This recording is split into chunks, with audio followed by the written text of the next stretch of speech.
Morning. For those of you who want to follow us today, we're going to be talking about Jesus being tempted in the desert. It'll be Matthew chapter 4, verses 1 through 11. Halloween is come and gone, and I hope everybody had a good time, however you celebrated the holiday. I would like to speak today about how the devil tempts people every day, and not just on Halloween. Jesus was tempted in the wilderness, and if the devil can tempt Jesus, who is without sin, don't you think that he can tempt ordinary people? There's a lot of talk of demonic possession and the difference between possession and ghosts. And I'll try to break down the difference between the two. First of all, ghosts, you gotta try to understand ghosts. Perhaps it's best to start from the beginning. Ghosts started out as people, living, breathing human beings that had hopes and fears, laughter and tears, just like everybody else. Their lives may have been happy ones, or they may have been tragic ones. The point is, most of them were like everyone else. Then something happened. They died. Battlefields. They died. Think about it.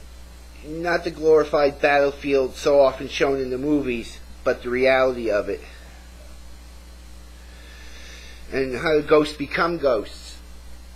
One of the most common themes that arises in theories on this is that they either don't realize they are dead or that they refuse to acknowledge that they have passed on. Possibly this is due to the fact that so many are involved in sudden and traumatic deaths.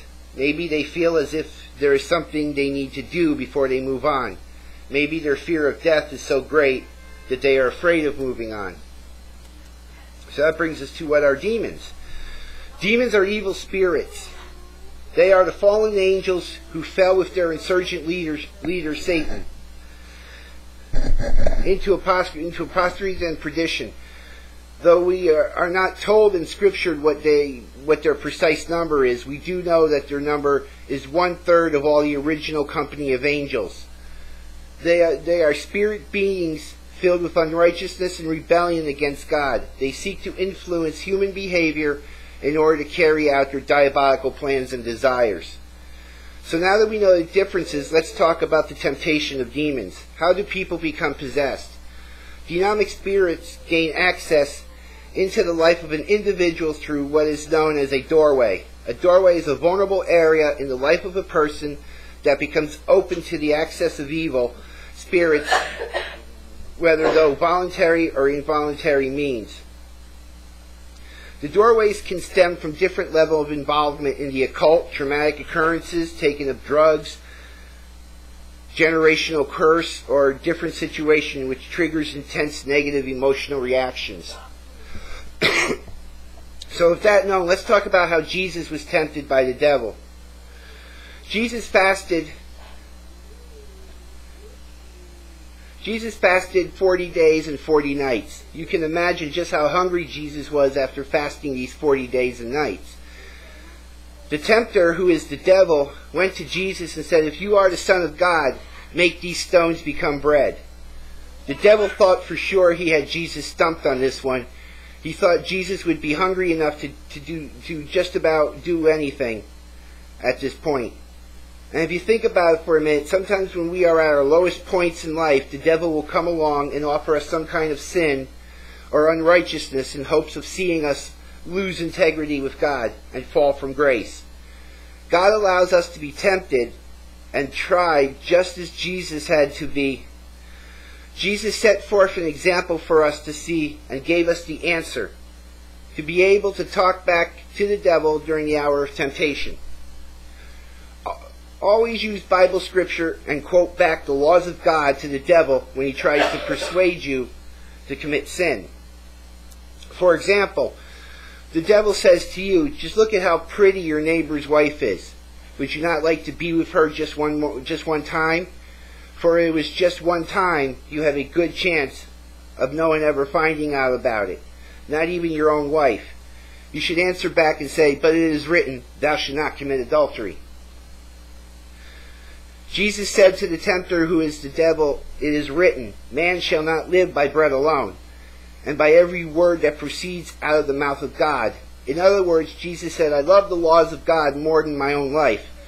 And those things that will sustain my own life, Jesus had been commanded to go through these temptations so that all that come after him will know and understand how greatly he endured temptations.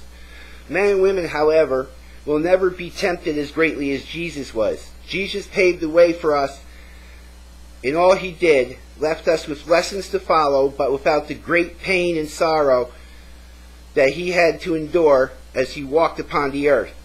Although many times we do feel as though our burdens, trials, and tribulations are just too hard to carry, Jesus promised us there would never be more put upon us than we could bear.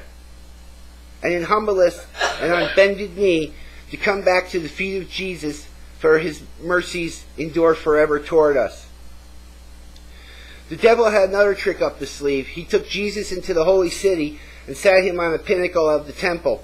The devil said to Jesus, if you truly are the Son of God, get yourself down from there, since it is written that God's angels will take care of you and possibly catch you in their hands and keep your feet from ever slipping and running into stones on your way down. Jesus then said to the devil once again, it is written, thou shalt not tempt the Lord thy God. Even though Jesus knew he had the power to do just as the devil was asking him to do, he did not intend to misuse this power just to prove to the devil that he was indeed the Son of God. God had never given him the order to do this, therefore he would not.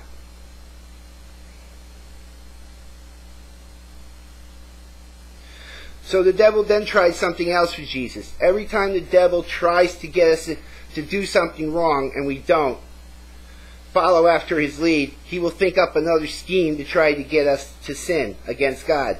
Now this time the devil took Jesus up into a very, very high mountain and said, look at this world. Look, I will give you all of this if you will only fall down and worship me instead of the Father in heaven. Jesus knew all these things already belonged to him, and that the devil actually had no right or was not given the charge to give him all the kingdoms of the world. All the kingdoms of the world already belong to Jesus, but the devil is so stupid, he thought he could convince Jesus that the entire world belonged solely to him, and that Jesus would believe him enough to fall down and worship him instead of God the Father in heaven. Jesus once again answered the devil and said, the commandment of God is, thou shalt worship the Lord thy God, and him only shalt thou serve. Finally, the devil gives up on Jesus and left him. After these good works of Jesus was manifested before God, the Father in heaven, the angels came and ministered to Jesus.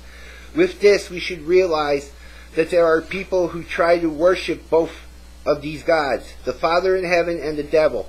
But Jesus is telling us that is impossible, because if we are indeed worshiping the Father in heaven, there is no way we are going to follow the lead of the devil. The lesson we can learn from this story of Jesus is that the devil will try many, many ways to get us to turn from the righteousness of God and follow him down the pathway to an everlasting fiery furnace of hell. The devil is sly and intelligent, but he cannot outsmart a true worshiper of God, the Father in heaven. After a while, the devil will stop tempting and bothering us. He will leave us for a season. He will be back to tempt us again. However, after we have done the good will of the Father in heaven, let us look forward to the angels who will come and minister to us and comfort us, just the same as they did Jesus in the wilderness, where he was tempted of the devil for 40 days and 40 nights. And in closing, those who worship the devil do not receive ministering and comfort from the angels in heaven. They have to seek after the things the devil has to offer them, such as a quick fix on some kind of drug or drinks of alcohol or whatever else the devil can present to him as comforters. And with our benediction, a happy Pastor Jessica.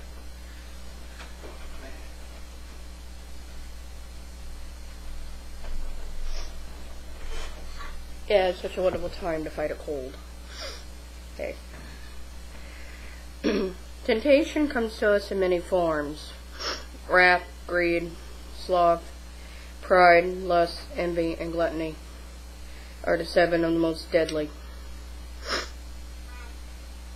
He offered Jesus wealth, food, and power, making the bread out of stones to relieve his own hunger, freeing himself from the pinnacle, and jumping and relying on the angels, and worshipping the devil in return for the kingdoms of the world. Jesus had the power to tell him no through Scripture, as the pastor just said. The devil gives you all these evil ideas in your heart. God gives you the power and the strength to say no, but he also gives you the free will to say yes or no. It's up to you.